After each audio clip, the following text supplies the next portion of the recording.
Manipurina laiba mafam khudingmakta athauba singi mafamda maira kattuna ikai khumnaba utpagum Shillongda sungarang Nehu Manipuri Students Union Nemsuna sinduna Nehu Central Library mamang Nehu campus da Nehu da laiba maitei oja sing mahairoi sing amadi atopa community su yauna Manipur gi apunbagi saktam ngakna bohon abada thawaina pontha pi khraba athauba athaubi singda ikai khumnaba utpa oina maira katuna minute ama tumina leptuna awaba phungdokre Nehu campus Shillongda athauba athaubi singda ikai khumnaba utuna maira katpagi pangthokiba thauram adu Nehu Manipuri Students Union Nemsu gi president Waheng Bamcha ngan thoiba luwangi liching makhada pangthokibani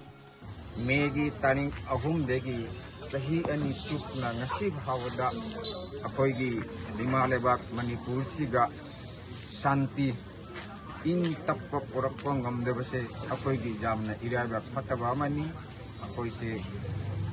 India namani Bharatiya aibase adani ade mathakta India gi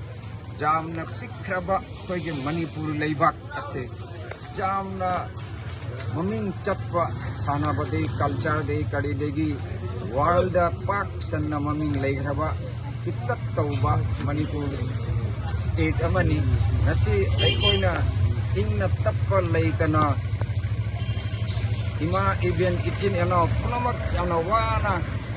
leiriba Manipur da leiriba se asigi tamakta akoi ngasi gi numit ase habiti black day amuba I magi against the akoina ngasi black day haina akon observe tawjari amasun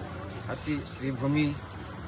aibadi jila Sribhumi jila hana koringa sairami dulopsara hingla haira khangnai maigai degi Dorabon development maigai degi akoina ngasi gi black day ase akoi pending like te habase tawjari